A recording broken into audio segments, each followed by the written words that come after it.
If you're new here, don't forget to subscribe and hit that like button. Your support helps us bring you even more incredible real-life stories that leave you thinking long after the video ends. Now let's dive into today's story. The crystal chandelier above the Tidesbury dining hall didn't just sparkle. It felt like a silent witness to a decade of my own invisibility. The light refracted through thousands of handout prisms, casting jagged shadows across the faces of people who had shared a table with me for 10 years. Without ever truly seeing me, I stood at the edge of the long mahogany table, the weight of a heavy ceramic salad bowl pressing into my palms until my skin turned white. The smell of roasted pine nuts and expensive balsamic vinegar wafted up. But all I could taste was the metallic tang of suppressed rage. My mother-in-law Olivia didn't even look up from her glass of vintage Chardonnay. She was occupied with the shimmer of a guest's vintage Patek Philippe. Watch her smile as sharp and artificial as the diamonds at her throat. She just waved a manicured hand toward the far end of the room, a dismissive flick of the wrist that she usually reserved for stray dogs or the gardening staff. Her voice dripped with that casual practice cruelty she'd perfected over 29 years of social climbing. Just leave it on the sideboard, Freya, she said, her tone smooth and cold. The room went silent. The clicking of silverware against fine china stopped mid-air. I could feel the eyes of 12 elite guests burning into me, some with pity, others with the bored indifference of those who consider certain people to be part of the furniture. I felt Hazel's eyes on me, most of all my husband, the man who had watched me build complex high-speed rail networks for 10 years, who knew I could manage 1,000-man crew and a $290 million budget. Yet he never found the breath to defend me. He looked at his plate, suddenly fascinated by a piece of asparagus. I didn't set the bowl on the sideboard. I didn't tremble. I walked right to the head of the table, past the silent guests, and set the bowl down directly in front of Olivia with a sharp, deliberate click that made the wine in her glass ripple. I looked her dead in the eye, stripping away the mask of the quiet daughter-in-law I had worn until it felt like a second skin. You're right, Olivia. The help shouldn't eat with the guests, I said, my voice coming out steady, resonant and like ice hiding glass. But the owner should. And as of 4 o'clock this afternoon, I own this entire resort, every stone, every bottle of wine, and the very chair you're currently sitting in. Have you ever been treated like the help by people who were supposed to be family? Drop a comment and let me know where you're listening from right now. I want to hear how you handled it. I didn't wait for Olivia to respond to my reveal. I didn't need to see the wine glass slip from her hand or the way my sister-in-law Mackenzie's mouth hung open like a broken hinge. The shock in the room was a physical weight, but I was already moving. I turned and walked out of the dining hall, my heels clicking against the limestone floor with a rhythmic precision that felt like a countdown to an explosion. Most people in my position would have stayed to argue. They would have shouted, pleaded for a shred of basic respect, or waited for an apology. That would never come. But I've spent a decade in systems engineering and rail architecture. I know that you don't fix a derailment by shouting at the wreckage. You clear the tracks, isolate the fault and reroute the power. By 12:03 a.m., I was in the library, the glow of my laptop screen the only light in the room, the darkness of the Tidesbury estate pressed against the windows. But inside the digital realm, everything was transparent. This wasn't a breakdown. It was a structural audit. For years I had been the uncredited foundation of their version of family. I was the one who quietly fixed the plumbing emergencies. They ignored the one who paid for the legacy discounts they handed out to friends to look important, and the one who subsidized the private beach cabanas they used to host their vapid parties. They treated me like a ghost in the hallway, someone who provided comfort without requiring recognition. My fingers moved across the keys with the lethal speed of someone who knows exactly where the weak points are hidden. I accessed the Tidesbury guest management portal, the central nervous system of the resort. 6 months ago I had used a holding company to quietly acquire the debt that was suffocating this place. While Olivia was busy gossiping about gala invitations, I was signing the papers that made me her landlord. I checked my heart rate on my watch, 72 beats per minute. Steady clinical tears are just a waste of hydration when you're executing a corporate takeover. I located the Vance family permanent resident codes. These were the keys to the Kingdom Company spa access, private chef privileges, and the 100% legacy discount on the North Wing suites where they lived for free. While the resort bled money, I highlighted the entire block, one-click purged. Then I moved to the beach club database. Olivia loved the private cabana, the one where she'd once made me stand for 3 hours in the sun to hold her umbrella because she didn't want a tan and the motor was broken. I flagged that cabana as out of service for structural integrity issues. It was a poetic truth. The integrity of this family had collapsed long ago. I was just making the paperwork match the reality. Next, I updated the Wi-Fi protocols, the biometric gate codes, and the master keycard server. By the time the sun rose over the Pacific, the Vance family wouldn't just be guests who overstayed their welcome. They would be unauthorized occupants in a high-tech fortress that no longer recognized their names inside the library. My laptop glowed with a cold blue light, the kind of sunrise that only comes after a long night of recalibration. The Vances were officially in the red, and I was the only one holding the pen to them. I was a mouse. That was the nickname Mackenzie had coined in a hot mic moment during last year's Christmas dinner. Unaware that the baby monitor in the kitchen was still on, I was the quiet wife with the sensible shoes and the boring job who worked somewhere in tech. They never asked for details about my work and I never offered them.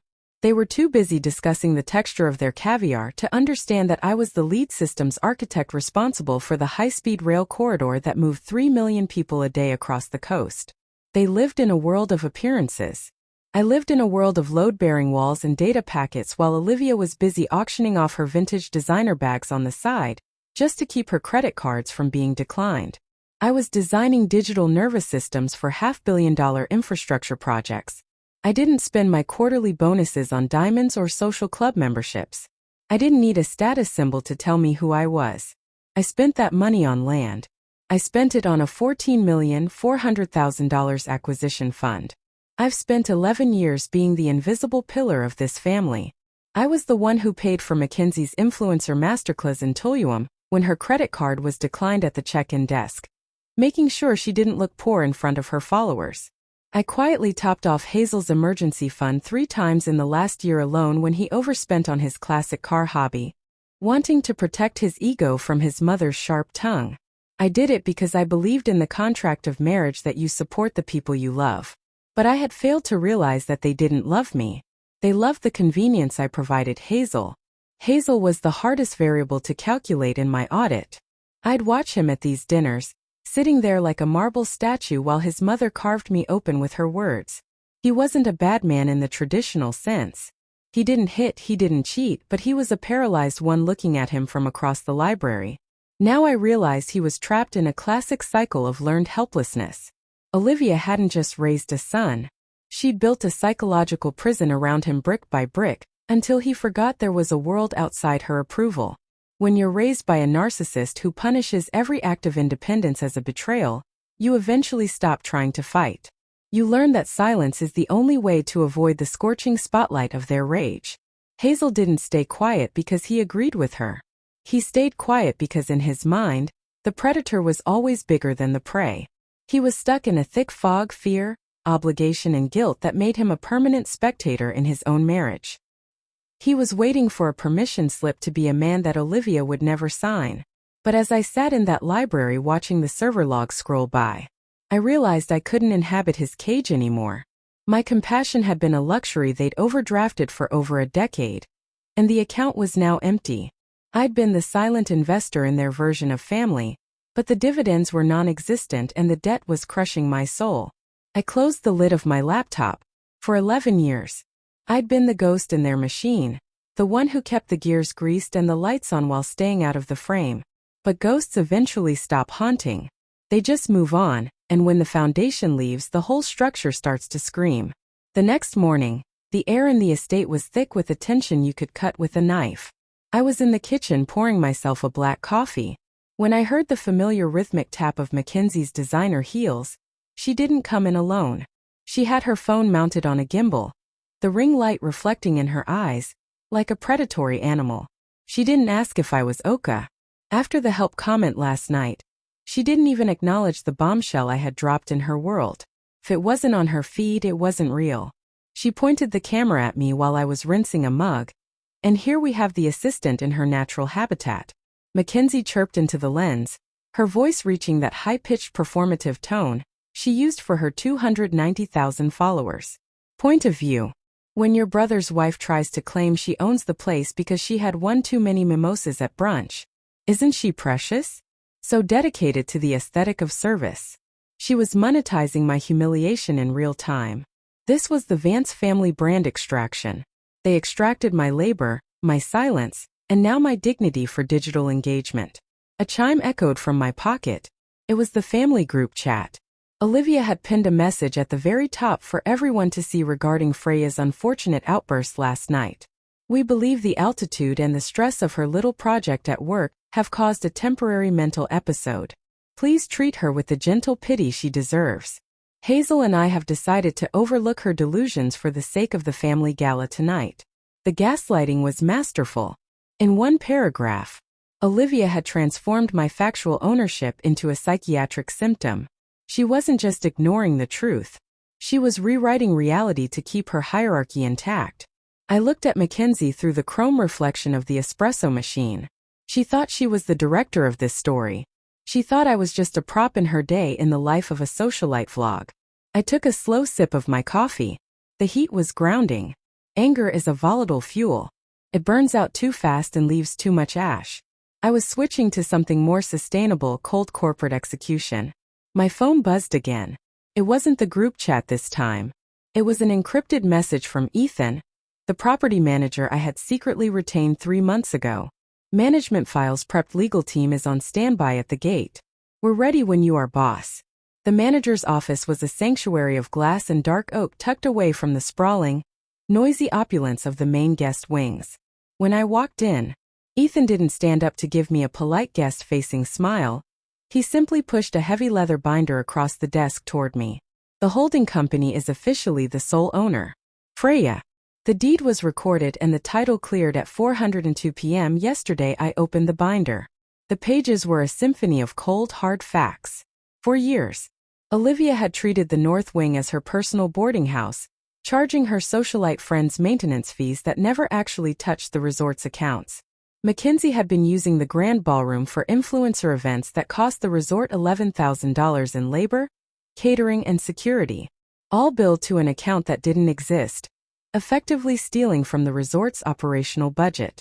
It's a parasite-host relationship, Ethan. I said, my thumb tracing the red ink on the balance sheets. I let myself imagine a counterfactual, a world where I hadn't made this move. I saw a version of myself 10 years from now, still clearing plates, still shrinking my shoulders so I wouldn't take up too much space. In Olivia's peripheral vision, I saw a woman whose name had been completely erased, replaced by the title of Hazel's quiet wife. If I hadn't bought this resort, I wouldn't just be losing a house. I'd be losing my soul to a family that viewed my existence as a utility. The move is total restructuring. I said, my voice sharp and clinical. I want notice to quit documents drafted for every single Vance family suite. No exceptions, no legacy discounts if they can't show a paid and full receipt for the last 3 years of occupancy. By tomorrow morning they are trespassers, but the audit revealed something much darker than simple greed. Ethan slid a folder marked Vance's Family Trust Special Disbursements toward me. For years, Olivia hadn't just been spending the family trust. She'd been forged her dead husband's signature to drain the tax reserves. $900,000 earmarked for property tax stabilization had been withdrawn 6 months after he was buried. She forged it, I said, looking at the jagged forced lines of the signature, and she was using the Tisbury's operational accounts to launder those withdrawals, disguising them as consulting fees for shell companies she controlled. It's tax evasion on a federal level. The Vances weren't just ungrateful. They were criminals. Hazel's digital signature was on the secondary approvals, whether he knew it or not, whether he had just mindless clicked approve because his mother told him to. His name was on the trail of blood and ink. They aren't just losing their rooms, Ethan, I said, closing the folder with a definitive snap. They're losing their masks. This isn't a family drama anymore. It's a criminal investigation. The gala was a sea of silk, champagne, and stolen prestige. It was the social event of the season, and Olivia stood at the center of it all. Her glass raised high, bathing in the admiration of guests who didn't know they were drinking wine bought with forged checks to Heritage. Olivia proclaimed, her voice echoing off the high vaulted ceilings, to the Vance legacy, which stands as firm as the cliffs beneath us. I didn't wait for the applause. I stepped onto the dais at the front of the room. I wasn't wearing the navy mouse dress they expected. I was wearing a custom-tailored charcoal silk suit, the kind of outfit a woman wears when she's about to sign a treaty or declare war. I had kept it hidden in my luggage for this exact second. The room fell into a confused hush. Olivia's smile didn't falter, but her eyes went cold. "A stone's Freya, dear. You've had your little moment of drama. Sit down before you embarrassed Hazel. Further, we're in the middle of a toast." I didn't sit. I took the microphone from the stand. The feedback whine was sharp, cutting through the socialite chatter like a scalpel. "The Vance legacy isn't standing on cliffs, Olivia," I said. My voice projected with the steady, unshakable authority of a woman who manages half-billion-dollar budgets. "It's standing on $900,000 of forged signatures and $110,000 in unpaid property taxes that I just settled this morning. And unfortunately for you, the ground just gave way." I pulled a stack of documents from my portfolio, the notice to quit orders and the forensic audit summaries. I handed the top sheet to Olivia. "What is this nonsense?" She hissed, her face turning a sickly ashen shade of gray as her eyes scanned the bank records. "That is your eviction notice," I said, making sure the microphone caught every word for the guests to hear. "And those are the wire transfer records for the tax laundering. You've been running through this resort's accounts that as of yesterday afternoon belonged to me." Hazel stepped forward, his face a mask of pure panic. "Freya, stop this. This is private. We can talk about this in the library." "We're done talking, Hazel," I said, looking at him with a pity that hurt worse than anger. "You spent 10 years watching me clear the plates. Now you can watch me clear the house." I turned back to the room. "The Vance family lease is terminated, effective immediately. Security is currently stationed at the North Wing Suites. You have exactly 29 minutes to gather your personal items, anything left behind, the furniture. The art, the legacy will be seized and auctioned to offset the debt you owe this estate." Mackenzie started to scream, her phone dropping to the floor, the screen finally going dark as it hit the marble. Olivia looked at the crowd, her friends, her peers, the people she had looked down upon, and saw only the reflected horror of her own exposure. She tried to maintain her posture, but the shadow class she had mocked for so long was now the only force keeping her from falling. 29 minutes. "Olivia," I said, leaning in so only she could hear me. "The help doesn't wait, and neither do I." I stepped off the dais and walked through the parting crowd for the first time in a decade. I wasn't shrinking. I wasn't apologizing for the space I occupied. I was the architect, and I had just demolished a house of cards to build something real. The Tidesbury is quiet now. The constant buzzing noise of the Vance family's demands has been replaced by the sound of the ocean. Hazel is gone.